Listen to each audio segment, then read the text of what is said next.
Okay? So, sige, pinsan niya si Ate Jollibee.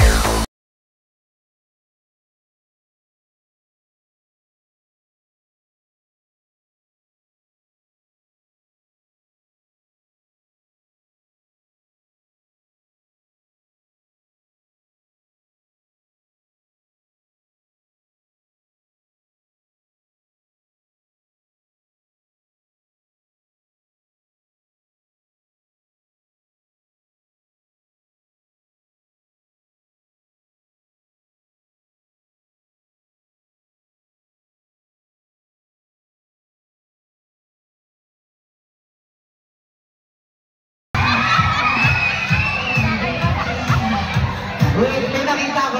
Hindi. Lahat kayo sumigaw. Pero nandun pa kayo sa upuan malapit. Dapat nandito. Lahat na kayo na...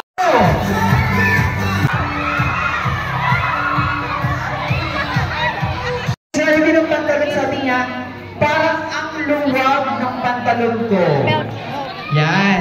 So sabi ni Jollibee, kailangan masikipan yung pantalon ko sa anong bagay o gamit ang ginagamit natin sa sinturon kapag maluwag. Ready, kids? Bigyan si kinapet na!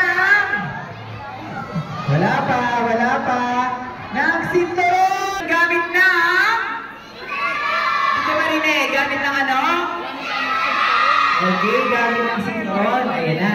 Tapos nagsuot na din si Jollibee ng sapatos. So, okay. So, alright. So, sige ngayon. Ready na si Jollibee. Pumunta na siya sa tapat ng pintuan. Hindi niya mabuksan, nakalak. Nakalak yung pintuan. Ano kaya pa mabukas na pa nakalak na pintuan? Ready ka na. Wala pa ako sinasabi. Yan. Atras muna, atras. Gamit ng susi. At lumabas na siya ng bahay. Naglalakad na. Ngayon si Jollibee. Habang naglalakad si Jollibee, napapansin niya na parang nagdidilim ang langit at babagsak yung ulan. Nagbabasa si Jollibee. Alright, anong bagay o gamit kapote ata yan, ang ginagamit natin kapag umuulan? Okay, ready? DS11 ng isa malaking! Wala pa. Parang natatakot ako.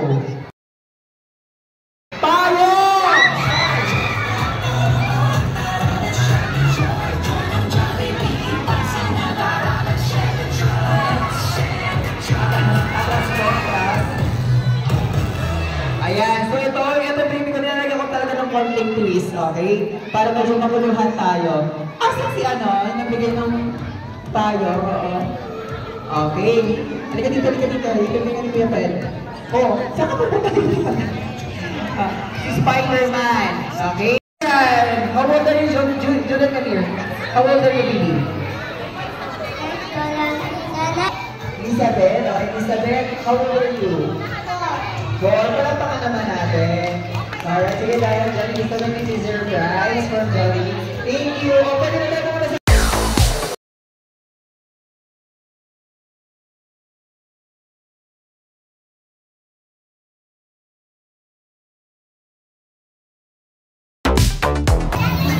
Ayan, okay! Ayan na nga.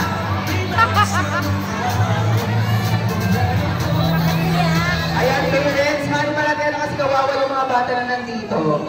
Ayan. Oo. Ayan, mamaya mahahag natin si Jollibee. Oo. Ang tanging hangad na ng Jollibee, safe yung lahat ng bata. Okay? O, punta mo na ba sa kanan? Gusto nyo makita sumayaw si Jollibee? Okay, sasayaw si Jollibee pero kailangan walang